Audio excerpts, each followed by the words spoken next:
Corona काल में ये गरीबी की एक और दुखद तस्वीर है। विक्षिप्त बेटे ने घर को आग लगा दी तो फूस की यही झोपड़ी इस गरीब माँ बेटे का आशियाना बन गई है। तो पास के अनुपयोगी सरकारी टॉयलेट को किचन में तब्दील कर दिया और यहीं खाना बनता है। इसी से गुजारा करते हैं, यहीं जीना है, यहीं रहना है। पीड़ित परिवार ने कई बार बुंडू के बीटीओ से घर और रोजगार के लिए गुहार लगाई, लेकिन आश्वासन के सिवा कुछ नहीं मिला। हम लोग का घर नहीं है, इसी झुपड़ी में रहते हैं और कोई शौचालय में बाथरूम में खाना बनाते हैं।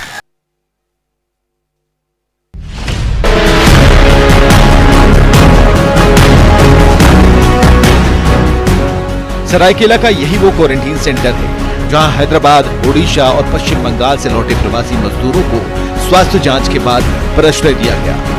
लेकिन यहाँ इंतजाम के नाम पर कुछ नहीं। खाना मिल जाता है लेकिन पानी नहीं मिलता, तो बच्चों को खुद चापाकल चलाकर पानी लाना पड़ता है। बेड का इंतजाम नहीं है और ऐसे में प्रवासी मजदूर जमीन पर चादर बिछाते हैं और सो जाते हैं।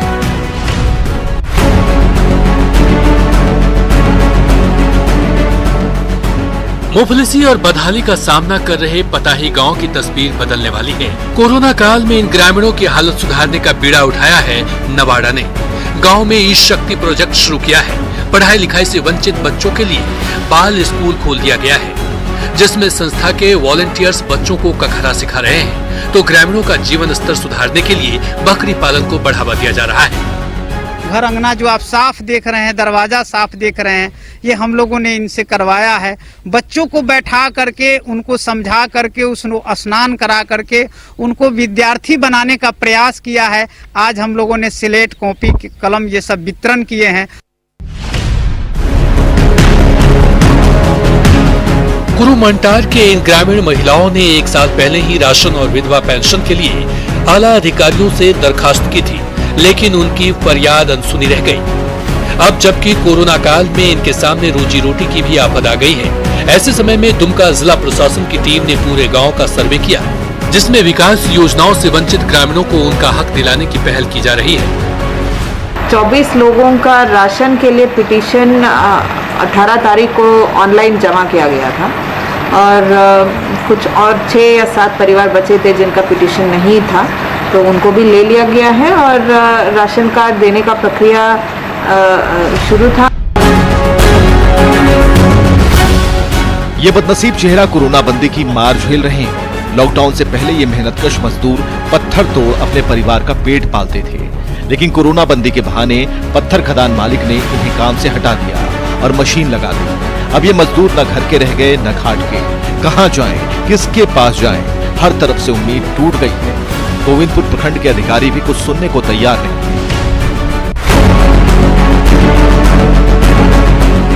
एक तरफ कोरोना से बचने के लिए साफ सफाई पर जोर दिया जा रहा है, तो घटाव पंचायत में फैली गंदगी के चलते महामारी फैलने का खतरा बढ़ गया है। गांव के इस तालाब में नाले के जरिए पूरे गांव का गंदा पानी जमा होता रहता है, जिसमें मच्छर पनपते हैं और गांव वालों का जीना दूभर हो जाता है। ग्रामीणों ने गंदगी से निजात दिलाने के लिए ग्राम पंचायत से लेकर आला अधिकारियों तक से गुहार लगाई, लेकिन कोई कार्रवाई नहीं हो पाई। इसका पानी हम लोग पीते हैं। अच्छा, इससे बहुत तरह का नुकसान पहुंचता है सर। हम लोग इसका कोई देखने वाला, देखरेख करने वाला कोई नहीं है। इसकी शिकायत आप लोग अधिकारी को यहाँ की है? बहुत बार किए हैं हम लोग सर, इसका कोई निदान नहीं निकला अभी आज। क्या लोग बोलता है? कुछ नहीं बोलता है। लॉकडाउन के दौर में यही पहाड़ी चूहा बहादा के ग्रामीणों की प्यास बुझाता है। सामाजिक दूरी बनाए रखते हुए गांव वाले बारी बारी से खाली बर्तन लेकर निकल पड़ते हैं पहाड़ की तरफ, फिर इसी टूटी फूटी सड़क से पानी लेकर वापस लौटते हैं। तभी खाना बनता है और प्यास बुझती है। हालांकि गांव में कुछ चापाकल तो हैं, लेकिन सभी खराब हैं। ऐसे में यहाँ से पानी लाने के सिवा दूसरा चारा नहीं। पानी का व्यवस्था अच्छा नहीं है कि अभी पेयजल वाला कुआं से उसको ले जा रहा है, दूर से दिक्कत हो रहा है। अभी सुरक्षित वाला पानी नहीं मिल रहा है, दूषित वाला पानी से उस लोगों को पी रहा है। अभी चापाकल बनना चाहिए, खराब हुआ बहुत। किशनगंज रेलवे स्टेशन पर ये वापस लौटने वाले मजदूरों की कतार है। कोरोना बंदी में कुछ दिन पहले यही मजदूर बड़े बड़े शहरों से वापस अपने गांव लौटे थे, लेकिन यहाँ पेट चलाना मुश्किल हो रहा है। कई मजदूरों को उनके पुराने मालिक वापस बुला रहे हैं। ऐसे में काम की तलाश में रोजाना हजारों मजदूर वापस दिल्ली से लेकर पंजाब जैसे शहरों का रुख कर रहे हैं। हालांकि कोरोना का डर तो है, लेकिन पापी पेट का सवाल इस पर भारी पड़ रहा है।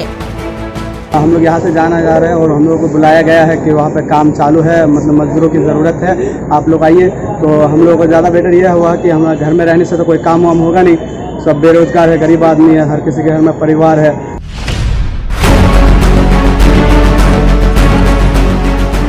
वो कहावत है ना, आम के आम गुठली के दाम। रेलवे और ग्रामीण विकास विभाग ने इसी तर्ज पर देवघर के प्रवासी मजदूरों के लिए रोजगार सृजन का अभियान शुरू किया है। इसके तहत देवघर, मधुपुर, मोहनपुर और देवीपुर में रेलवे की खाली पड़ी जमीन पर मनरेगा के तहत तालाब खुदाई का काम शुरू कर दिया गया है। इससे न सिर्फ भूगर्भीय जल स्तर, सिंचाई और मत्स्य पालन हो सकेगा, बल्कि प्रवासी मजदूरों को रोजगार भी मिल सकेगा।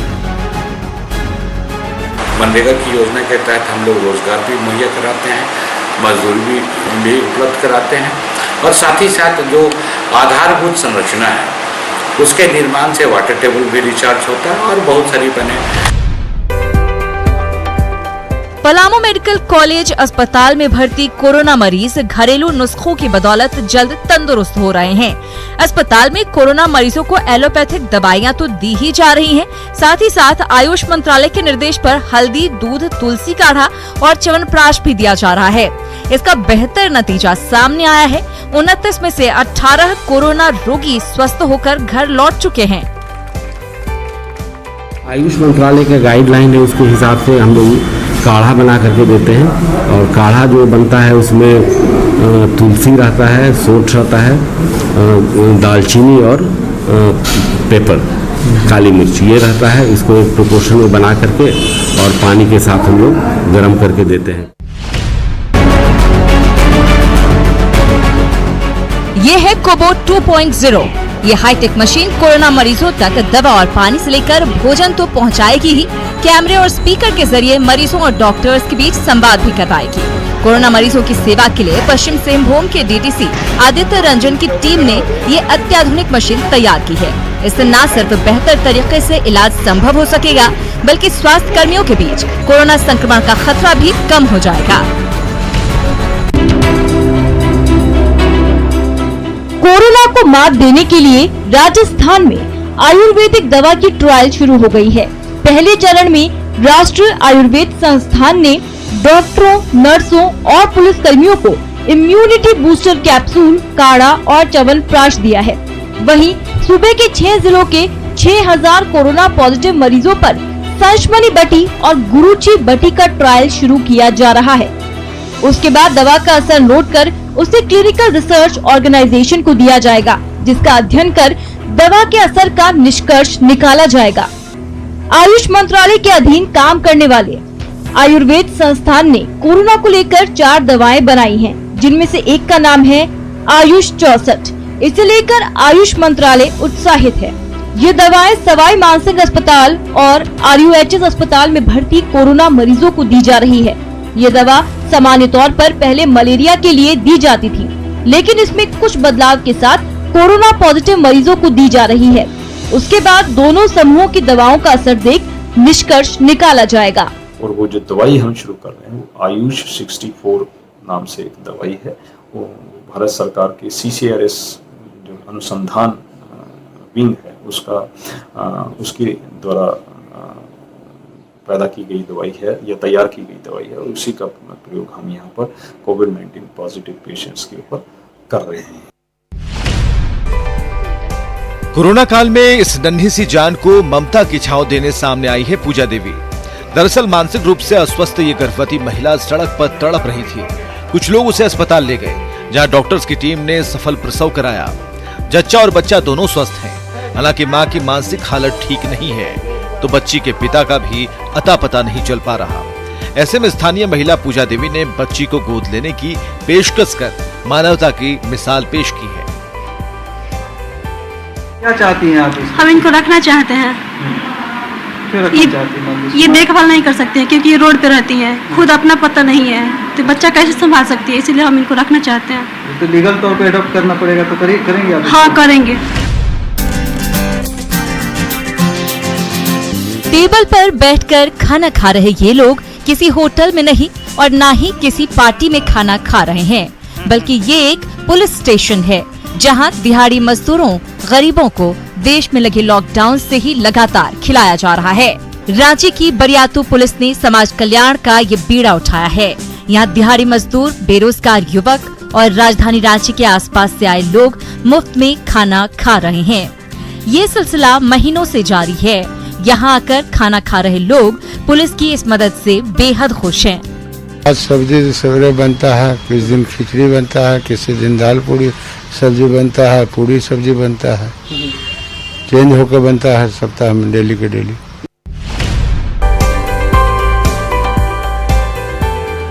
चक्रधरपुर में ये रेलवे के किचन का नजारा है, जहां गर्मा गर्म और पौष्टिक साउथ इंडियन डिश उत्तपम तैयार हो रहा है। किचन के स्टाफ इसकी पैकिंग कर रहे हैं। कोरोना रोगियों से लेकर डॉक्टर, नर्स और अन्य मेडिकल स्टाफ को ये खाना परोसा जाएगा। दरअसल कोरोना अस्पताल के रोगियों और मेडिकल स्टाफ को अब तक होटल का खाना दिया जाता था, जिसकी गुणवत्ता को लेकर अक्सर शिकायत आती थी। ऐसे में डीसी के निर्देश पर रेलवे के किचन में ही खाना तैयार हो रहा है। अंडा, पानी, उसके बाद पोहा, आपका पूड़ी वगैरह, और आज जैसे हमारा उत्तपम बन रहा है साउथ इंडियन डिश, और 2 पीस एकदम मोटी तरह का वो दिया जा रहा है।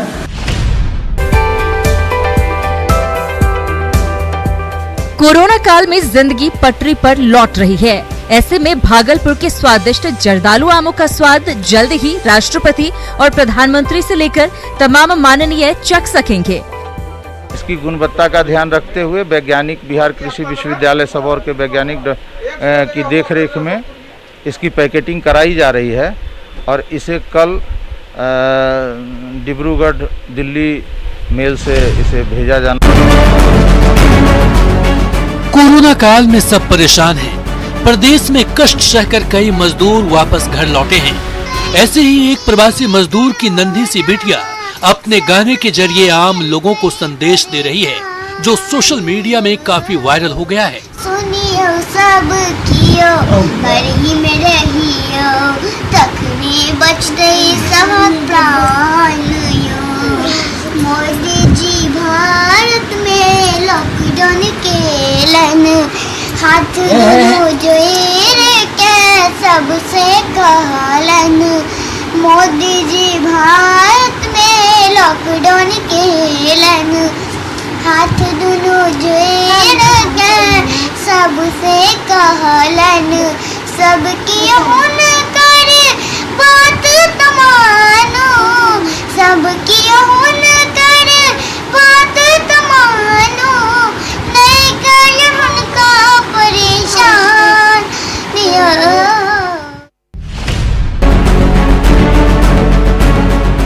कोरोना बंदी में फोटोग्राफी स्टूडियो की लाइट गुल हो गई है तो कैमरे भी खामोश हो गए हैं और इस पर निर्भर 300 से ज्यादा परिवारों के सामने रोजी रोटी की आफत आ गई है। पश्चिम सिंहभूम में 60 से ज्यादा ऐसे स्टूडियो हैं जो शादी ब्याह से लेकर तमाम निजी और सार्वजनिक कार्यक्रमों में फोटो और वीडियोग्राफी करते हैं। लेकिन कोरोना बंदी ने न सिर्फ रौनक छीन ली बल्कि इनका धंधा मंदा कर दिया। कोरोना बंदी ने सासाराम के हैचरी उद्योग को बर्बाद कर दिया। लॉकडाउन में ट्रांसपोर्टेशन ठप है। यहाँ की मुर्गी, बत्तख, चूजे झारखंड और पश्चिम बंगाल के शहरों में नहीं जा पा रहे। लोकल मार्केट में भी ज्यादा डिमांड नहीं है। ऐसे में समय पर बिक्री नहीं होने के चलते हजारों तैयार चूजों की मौत हो गई और व्यवसायियों की लाखों रुपए का नुकसान उठाना पड़ गया। कोई बैंक में जाने पर हमको कोई हेल्प नहीं मिल रहा है। मैं अपना कर्ज गुलाम लेकर अपना बनाया हूँ, अपना फिर कर्ज लेकर फिर अपना करूँगा। गुमला के पॉलिटेक्निक कॉलेज कैंपस में एक पेड़ पर बेजुबान परिंदों के लिए ये हाईटेक आशियाना बनाया गया है, जिसमें दाना और पानी का इंतजाम किया गया है। दरअसल लॉकडाउन के चलते सभी लोग घरों में कैद हैं, तो पशु पक्षियों को दाना पानी मिलना मुश्किल हो गया है। ऐसे समय में पॉलिटेक्निक कॉलेज के प्राध्यापकों ने पक्षियों के लिए ही इस हाईटेक घोंसले का निर्माण किया है। जो भी हमारे पास अवेलेबल है उस साधन में उनके लिए खान पान का कुछ व्यवस्था किया जाए। इसीलिए हम लोग ये जो हमारा ऑयल कैनिस्टर है, ऑयल कैनिस्टर से इसको बनाया गया है ताकि खान पान पक्षियों में सुविधा से प्रोवाइड किया जाए उनको।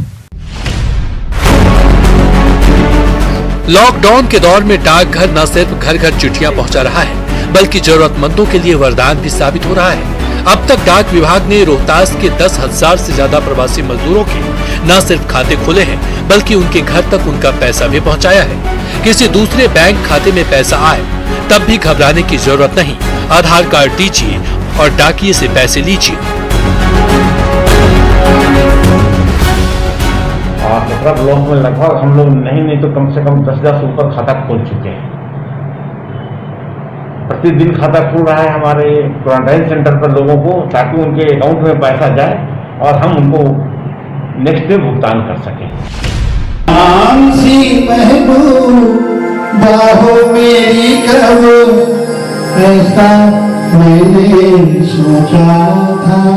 कोरोना बंदी में कांग्रेस नेता कमल किशोर अग्रवाल कुछ इस तरह से अपनी अधूरी ख्वाहिशें पूरी कर रहे हैं।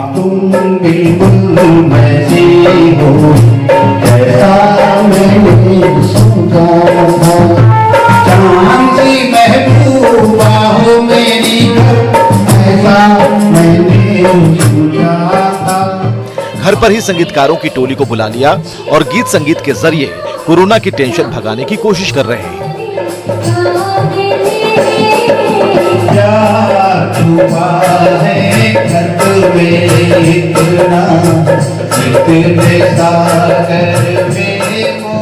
दरअसल भाग दौड़ की जिंदगी से दूर लॉकडाउन में मिले खाली वक्त का सदुपयोग हर कोई अपने तरीके से कर रहा है। ऐसे में जमशेदपुर के नेताजी अपने अंदर छिपी प्रतिभा को इस तरह से निखारने की कोशिश कर रहे हैं।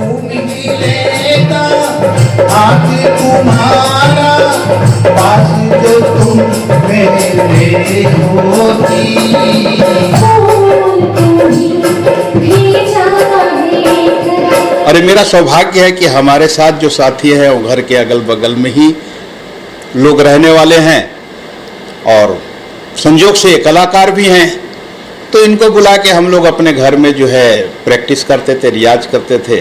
तो लॉकडाउन का हम लोगों ने पूरा आनंद उठाया।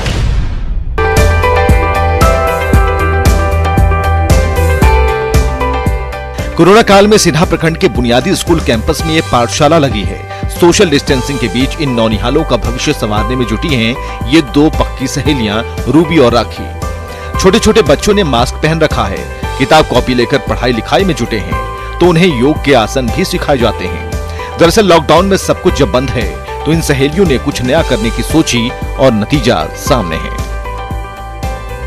स्कूल खुलने से पहले उन लोगों को तैयार किया जा रहा है ताकि अगर जब भी स्कूल खुले उस समय तैयार है कि कैसे दूरी बनाना है, कैसे हाथ सैनिटाइज करते रहना है खुद को और साथ में पढ़ाई भी आगे चलता रहे।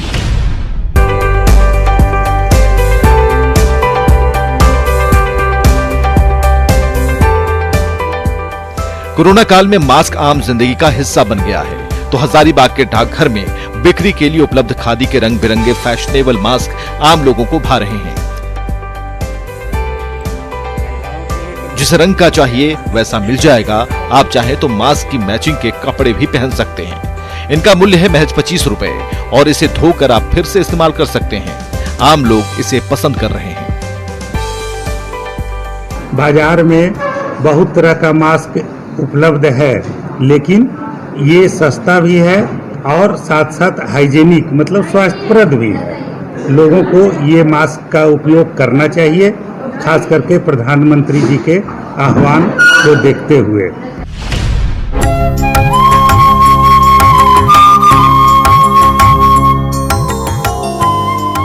अनलॉक 1 में मिली छूट के दौर में लखीसराय के ऐतिहासिक इंद्रमणेश्वर धाम के पट को श्रद्धालुओं के लिए खोलने की तैयारी चल रही है।